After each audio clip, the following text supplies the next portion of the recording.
दोस्तों, welcome to my YouTube channel commander strikes. मैं navy का वेटरन कमांडर सुधीर कुमार आपके समक्ष आज यूसीसी के बारे में बात करने जा रहा हूं कि यूसीसी क्या है। यूनिफॉर्म सिविल कोड मन इसका मतलब समान आचार संहिता किस तरीके से हमारे देश में लागू होनी चाहिए, उस पर सुप्रीम कोर्ट का क्या विचार है। लेजिस्लेशन ने अभी तक यूसीसी के बारे में कॉन्स्टिट्यूशन ऑफ इंडिया के प्रोविजन होने के बाद भी क्यों नहीं उसको पार्लियामेंट में उसके लिए कानून बनाया, और यूसीसी समान आचार संहिता पूरे देश में क्यों नहीं अभी तक लगाई। इन सभी जो सवाल आपके मन में कौंध रहे हैं, जो एक आम नागरिक है, जो हमारे गांव और छोटे छोटे टाउन में रहने वाले लोग हैं, उनकी समझ में ये आना चाहिए कि समान आचार संहिता। देखिए, समान आचार संहिता का मतलब है सभी के लिए एक जैसा कानून पूरे देश में होना चाहिए। ये सभी लोग समझते हैं। यूसीसी यूनिफॉर्म सिविल कोड का प्रोविजन जैसे ही कॉन्स्टिट्यूशन ऑफ इंडिया बना 1950 में और उसको पास किया गया, उसको एनफोर्स किया गया, तो उसमें प्रोविजन था। और उसमें प्रोविजन को हमारे जो कानून के कर्ता थे, जिन्होंने कानून को बनाया, जिन्होंने एक तरीके से कॉन्स्टिट्यूशन ऑफ इंडिया को ड्राफ्ट किया, उसमें तभी से ये एक इंडिपेंडेंस नेशन और एक डेमोक्रेसी में जो कॉन्स्टिट्यूशन ऑफ इंडिया चलता है उसमें प्रोविजन है। और उसमें है आर्टिकल 44। आर्टिकल 44 जो है कॉन्स्टिट्यूशन ऑफ इंडिया का, वो आता है चौथे पार्ट में, पार्ट 4 में। और उसमें आता है, ये अंतर्गत आता है directive principle of state policy, DPSP. Directive principle of state policy बहुत अच्छी तरीके से डिफाइन है। वो है आर्टिकल 44 के अंदर। आर्टिकल 44 में कॉन्स्टिट्यूशन में क्या लिखा हुआ है वो मैं जरा आपको बता दूं। वो बोलता है कि the state shall endure the state shall endeavor to secure for the citizen a UCC uniform civil code throughout the territory of India। इसका मतलब ये है कि हमारी जो स्टेट है, मीन्स गवर्नमेंट ऑफ इंडिया को ये इंश्योर करना चाहिए, ये लागू करना चाहिए कि यूसीसी जितनी भी भारतवर्ष की टेरिटरी है उसके अंदर जो है ना एक समान आचार संहिता हो।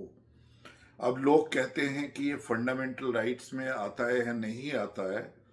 तो जो हमारा directive principle of state policy है, डीपीएसपी, जो पार्ट 4 के अंतर्गत डिफाइन है, उसको फिर article 37 of constitution of India ने उसको और बहुत अच्छी तरीके से डिफाइन किया है कि DPSP, directive principle of state policy, वो फंडामेंटल राइट्स में ही आता है। इसका मतलब हर एक सिटीजन जो है वो, every citizen of India should have a UCC. अब यूनिफॉर्म सिविल कोड में आता है कि rights to marriage, rights to divorce, rights to inheritance, rights to adoption, ये सारी की सारी चीजें एक तरीके से सभी तरह की आचार संहिताओं को सभी के लिए समान होना चाहिए। जबकि अब इसमें आता है कि हमारा कॉन्स्टिट्यूशन वो आर्टिकल 25 से लेके आर्टिकल 28 तक वो फ्रीडम ऑफ रिलीजन भी देता है। जैसे हमारे राइट्स ऑफ फ्रीडम है, उसी तरीके से राइट टू रिलीजन। लेकिन राइट टू रिलीजन का मतलब है कि हरेक कोई जो भारत के नागरिक हैं वो अपने अपने धर्म को या सेक्ट को वो फॉलो कर सके, उनको ये फ्रीडम है उसको फॉलो कर सके। लेकिन उसका मतलब ये नहीं है कि कहीं पे भी फंडामेंटलिज्म या एक रेडिकल थॉट प्रोसेस उसकी पुनर्वृत्ति हो।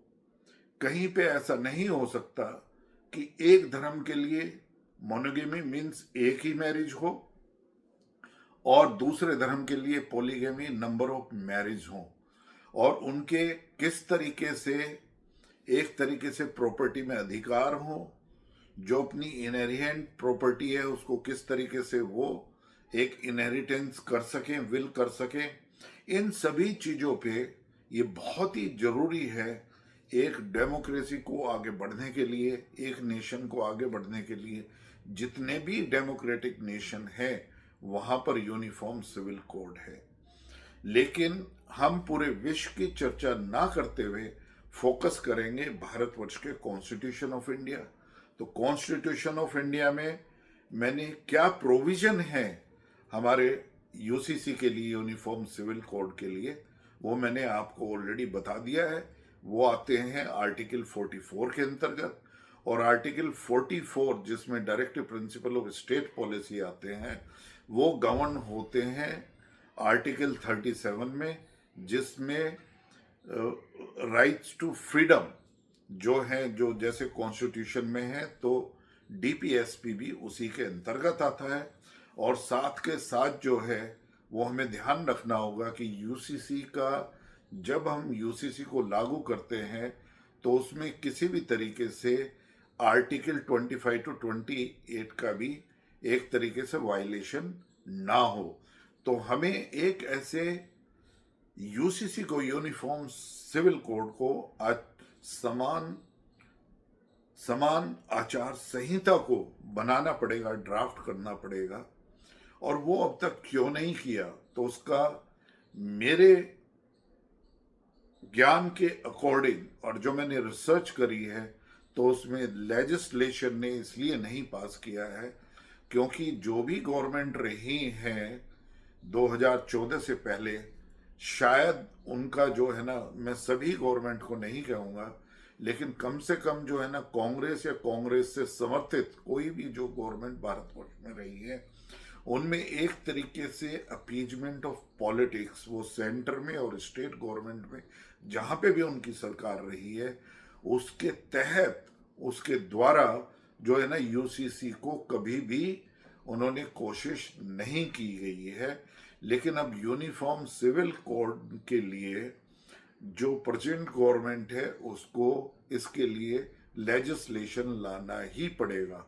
ये केस काफी बार जो है ना, यूसीसी का मामला विभिन्न विभिन्न केसों के द्वारा हमारी सबसे उच्चतम न्यायालय सुप्रीम कोर्ट के अंदर बार बार उठा है, और सुप्रीम कोर्ट ने बार बार इशारा किया है और डायरेक्टिव्स भी दिए हैं कि देखिए कि कोर्ट के ऊपर जो कॉन्स्टिट्यूशन ऑफ इंडिया के जो प्रोविजन कॉन्स्टिट्यूशन ऑफ इंडिया के अंदर एक तरीके से लिखित हैं, जिनका प्रोविजन वहां है, उसके अकॉर्डिंग लेजिस्लेशन की ये ड्यूटी बनती है, कर्तव्य बनता है कि वो उसके ऊपर कानून बनाएं और उसको एनफोर्स करें, लागू करें। कोर्ट का मानना है कि ये कोर्ट की ड्यूटी नहीं है, ये उनके दायरे में नहीं आता है कि जो कॉन्स्टिट्यूशन ऑफ इंडिया के बारे में बिल्कुल क्लियर प्रोविजन है आर्टिकल 44 में, that a state shall endeavor to secure for the citizen a uniform civil code throughout the territory of India। तो इट मीन्स ये लेजिस्लेशन की ड्यूटी थी, हमारे पार्लियामेंट की ड्यूटी थी कि वहां पर अभी तक कानून बना के यूसीसी को लागू किया जाना चाहिए। लेकिन कहने का मतलब है, अब recently just 3-4 days back supreme court ने एक बार फिर, जहां पर हमारे जो honourable chief justice of India हैं सूर्यकांत जी उस बेंच को हेड कर रहे थे, और उन्होंने कहा देखिए ये बिल्कुल क्लियर जो मामला है, स्पष्ट तरीके से लेजिस्लेशन को, यूसीसी को जल्दी से जल्दी उसके ऊपर कानून या बिल जो है ना वो पार्लियामेंट में लाना चाहिए, कानून पास करना चाहिए, और पूरे देश में irrespective of caste, creed, language, state, union territory or anything, उसके द्वारा एक कॉमन समान आचार संहिता जल्दी से जल्दी बनानी चाहिए और उसको लागू करनी चाहिए। अब देखते हैं क्या यूसीसी किसी स्टेट या यूनियन टेरिटरी में हुआ है। तो सबसे पहला जो स्टेट भारतवर्ष का है जिसमें एक तरीके का यूसीसी है, वो यूसीसी है गोवा के अंदर। गोवा ने अपने यूसीसी को जो एक तरीके से उन्होंने लिया है, वो लिया है पुर्तगीज का जब यहाँ पर अधिकार था गोवा के अंदर, तो उनमें एक समान आचार संहिता एक तरीके से एक तरह का यूसीसी था जो किसी भी रिलीजन, सेक्ट या कास्ट, क्रीड, इन सभी चीजों से ऊपर उठकर एक तरीके के जो है वो मैरिज के अधिकार, वहां पर रहने के अधिकार, इनहेरिटेंस के, अडॉप्शन के, इन सब चीजों के बारे में जो है ना गोवा में कानून है। लेकिन उसके बाद जो दूसरी स्टेट है वो सबसे जो, और हम कहेंगे कि गोवा ने तो अडॉप्ट किया है जो शायद पुर्तगाल में जो है ना 1867 से लागू था, समान आचार संहिता। सभी व्यक्ति, सभी नागरिक, सभी नेशनल जो पुर्तगाल के थे, लेकिन गोवा के लिबरेशन होने के बाद में गोवा स्टेट ने जब भारतवर्ष में उसका विलय हुआ और भारतवर्ष ने उसको टेक ओवर किया, तो उसके बाद वो ही एक कानून चल रहा है। लेकिन उत्तराखंड भारतवर्ष की पहली स्टेट है जिसने जनवरी 2025 में एक यूसीसी को, कानून को पास किया है। और उनका कानून जो है ना बहुत ही अच्छी तरीके से जो है ना ड्राफ्ट किया गया है और उसको उसकी असेंबली में उसको पास किया गया है मेजॉरिटी के साथ में, जो नीडेड थी उसको पास करने के लिए, और उसको लागू किया है। और उसमें कोई भी ऐसा चीज नहीं है कि वो सभी के लिए समान तरह से लागू ना किया जा सके। तो कंक्लूजन यही है कि अब टाइम आ गया है कि विदाउट एनी डिले किसी चीज की पाबंदी अब हमारे लेजिस्लेशन या सेंट्रल गवर्नमेंट के सामने नहीं है। सेंट्रल गवर्नमेंट में एनडीए की गवर्नमेंट है और एनडीए का पूर्ण बहुमत लोकसभा में है। एनडीए का पूरा एक तरीके से इस बिल को लाने में और पास कराने में यूसीसी को राज्यसभा के अंदर भी पूर्ण मेजॉरिटी है उनकी। जो जरूरत है कॉन्स्टिट्यूशन ऑफ इंडिया के द्वारा इसको लाने के लिए, तो आर्टिकल 44 के अंतर्गत और आर्टिकल 37 का रेफरेंस देते हुए और आर्टिकल 25 से 28 जो फ्रीडम ऑफ रिलीजन है, इन सबको ध्यान में रखते हुए एक अच्छा जो है ना यूसीसी को लाया जाए। उस पे पार्लियामेंट के अंदर काफ़ी बहस हो, बाहर से इंटेलेक्चुअल को आमंत्रित किया जाए, या जो हमारी जनता जनार्दन है, जो पब्लिक है, उसको भी डिबेट में इसमें लाया जाए, सभी की सलाह मशवरा लेके। और एक तरीके से जो यूसीसी उत्तराखंड गवर्नमेंट ने जिसमें जो सराहनीय कार्य किया है उसको एक तरीके से सामने रखकर उसमें यदि कुछ चेंजेस की जरूरत है पूरे देश के लिए, पूरे सभी स्टेट्स और यूनियन टेरिटरीज में एक साथ लागू करने के लिए, उसमें से उसका रेफरेंस लिया जाए और इसको लाया जाए।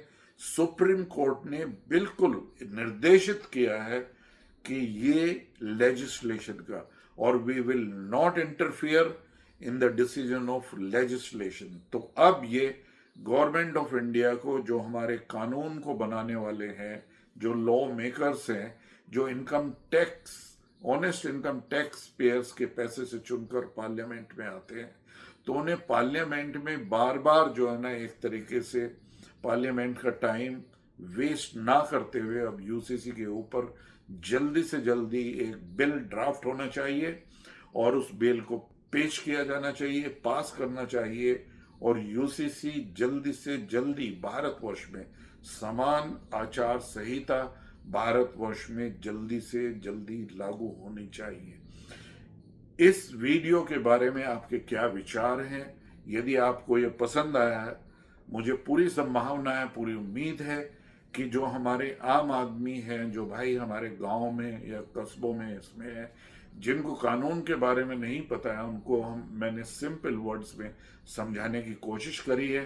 तो आप इसका यूज लीजिएगा, पूर्णतः समर्थन करिए। अब आपके समझ में आ गया होगा। और यदि आपको ये वीडियो पसंद आया है तो इसको लाइक करिए और मेरे चैनल कमांडर स्ट्राइक्स को सब्सक्राइब करें। आप अपने दोस्तों को भी इस वीडियो को प्रेषित करें। टिल नेक्स्ट, जय हिंद, वंदे मातरम।